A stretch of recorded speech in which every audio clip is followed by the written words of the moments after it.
18 মে অর্থাৎ শনিবার সকাল সকাল উত্তর দমদমে জনপ্রচারে বেরিয়েছিলেন দমদম লোকসভা কেন্দ্রের তৃণমূল প্রার্থী সৌগত রায়।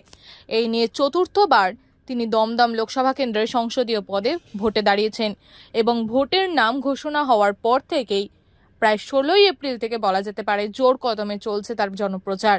এবং আজকে তিনি পৌঁছে গিয়েছিলেন উত্তর দমদম পৌরসভার 34 নম্বর শেখ নাজিমউদ্দিন এবং 4 নম্বর সুলতানা বানুয়ের ওয়ার্ডে মহা মিছিল করলেন যেখানে সাধারণত জনসমুদ্র দেখা যাচ্ছে। বিশেষ করে যে কোনো মিছিলে মহিলাদের সক্রিয় সংযোগ এবং উপস্থিতির লক্ষ্য করা যাচ্ছে।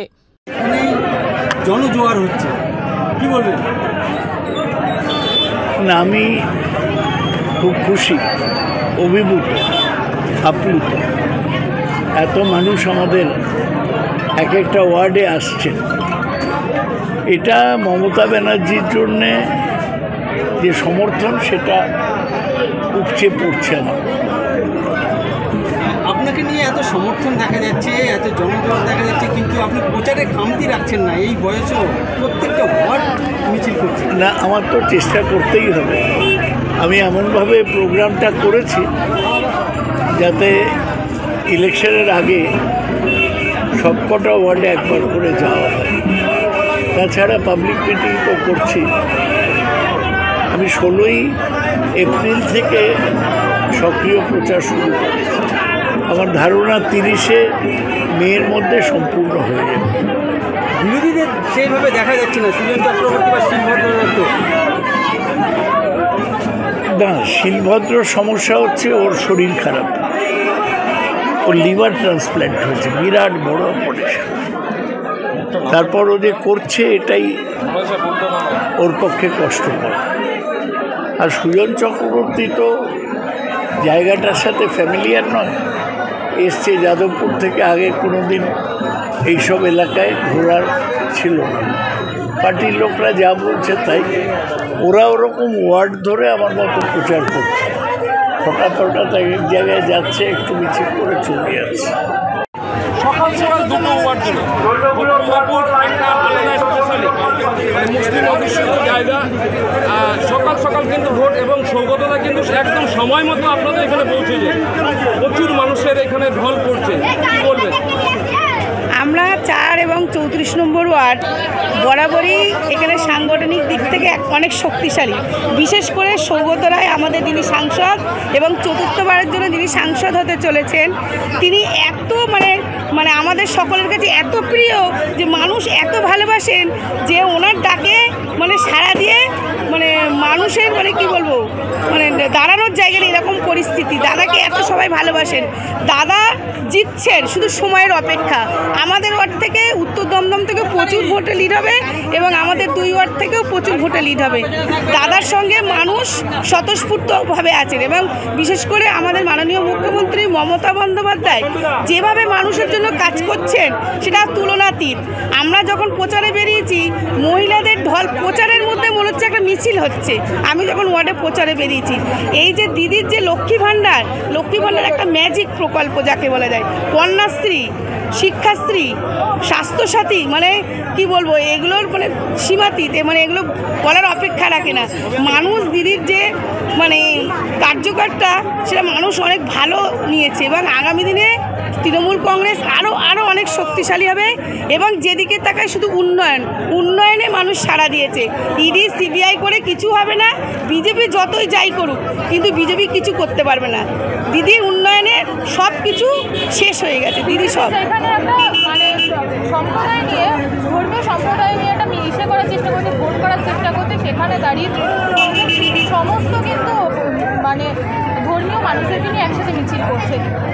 আমাদের ভারতীয় সংস্কৃতি হচ্ছে জাতি, ধর্ম, বর্ণ নির্বিশেষে একটা মিশ্র সংস্কৃতি।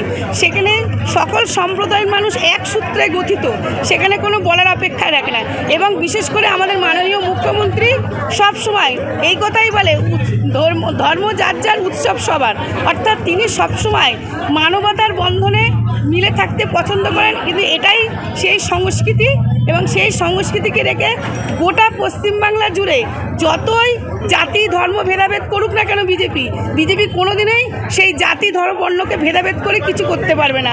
আমরা এক সূত্রে গঠিত আছি এবং থাকবো। আগামী দিনে আরও জাতি ধর্ম বর্ণ নির্বিশেষে সবাই মেলবন্ধন আরও জোরালো হবে। বিরোধীরা বলছে সংখ্যালঘুদের ভোটের কাজে ব্যবহার করা, সেইভাবে কিন্তু সংখ্যালঘুদের সেইভাবে উন্নয়নমূলক কর্মকাণ্ডে কিন্তু বর্তমানে জেগে দেখা যাচ্ছে। না, কে বলেছে? বিরোধীরা তো বলবেই বিরোধীদের কথা। ওরা তো এখন একদম মানে কি বলবো, দেয়ালে ওদের পিঠ থেকে গেছে।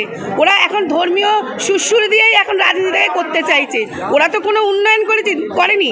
যা উন্নয়ন করেছে আমাদের মাননীয় মুখ্যমন্ত্রী মমতা বন্দ্যোপাধ্যায়। সেই আজকে এত লোক প্রত্যেকটা ওয়ার্ডে দেখছেন র্যালিতে সৌগত রায়ের সঙ্গে কত লোক, তাহলে এখান থেকেই তো বোঝা যাচ্ছে যে উন্নয়নের একটা জোয়ার মানুষের মধ্যে সেটা সাড়া দিয়েছে। মানুষ এখন অনেক সচেতন। বিজেপি কি করতে চাইছে মানুষ জানে, কিন্তু মানুষ সেই ভুল পদক্ষেপে কোনোদিনও পা দেবে না। সাধারণ ভোটারদেরকে শেষে কি বলবেন?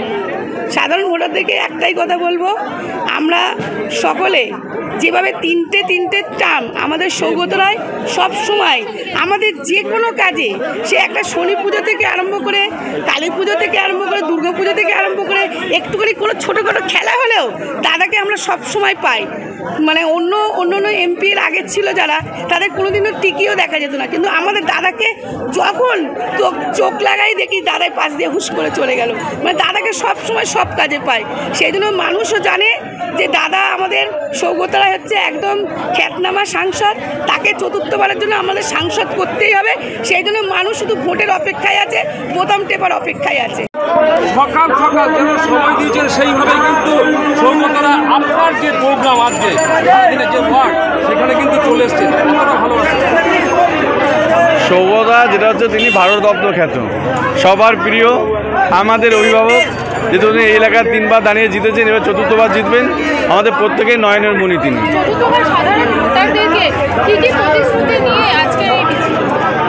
যেগুলো আমাদের পশ্চিমবঙ্গ সরকার যে প্রতিশ্রুতিগুলো জনগণকে দিয়েছে সেইগুলো আমরা বলছি, যেমন লক্ষ্মীর ভাণ্ডার, খাদ্যসাথী, স্বাস্থ্যসাথী, তারপর রূপশ্রী যেগুলো আছে পরপর সেগুলো বলছি। মানুষের দুয়ারে যাচ্ছি আমরা, তাদের বলছি তার প্রত্যেক স্বতঃস্ফূর্তভাবে যারা এসছে দেখে আমরা উপলব্ধি করতে পারছেন যে তারা কেমন এসছে।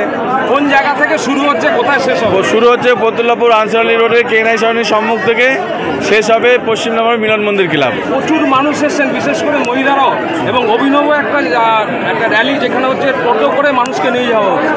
দেখুন, আমাদের মধ্যে অনেকে অধ্যাপক সৌগত রায়ের ভক্ত, যারা সিনিয়র হয়ে গেছে, তারা আজকের এই সমাবেশে আসতে চলেছে। আজকে আমার সমাবেশ নেই মিছিলে, দেখুন আমরা তাদের জন্য টোটোর ব্যবস্থা করেছি।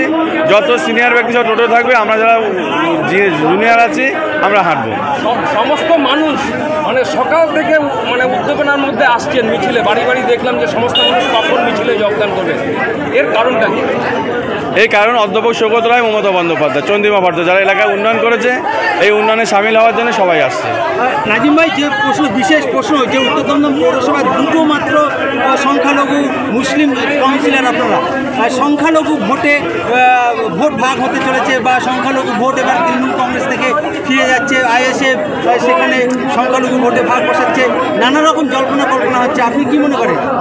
দেখুন, কারা কি বলছে আমরা বলতে পারবো না, কিন্তু এইটুকুনি বলবো উত্তর দমদম পৌরসভা যে 2টি সংখ্যালঘু ওয়ার্ড, সংখ্যালঘু কাউন্সিলর আছে, আমাদের এখানে সংখ্যালঘু সংখ্যাগুরু কোনো ব্যাপার না, সবাই আমরা মিলেমিশে কাজ করি। কিন্তু ভোটের পরে দেখে নেবেন উত্তর দমদমের সেরা ভোটে লিড দেবে 4 এবং 34 নম্বর ওয়ার্ড। কেন? জনগণের কাজ, মমতা বন্দ্যোপাধ্যায় যে কাজ দিয়েছে, যে প্রতিশ্রুতি কাজ হয়েছে, আমরা তার কাজ করতে পেরেছি, মানুষের কাছে যেতে পেরেছি। যার কারণে যেমন এখানে সরকারি বাড়িতে শুরু করে লক্ষ্মীর ভাণ্ডার, বিধবা ভাতা, বার্ধক্য ভাতা, Kanyashree, Rupashree, Khadyasathi, Swasthyasathi, each and everything, আমাদের যত প্রোগ্রাম সব তারা পেয়েছে।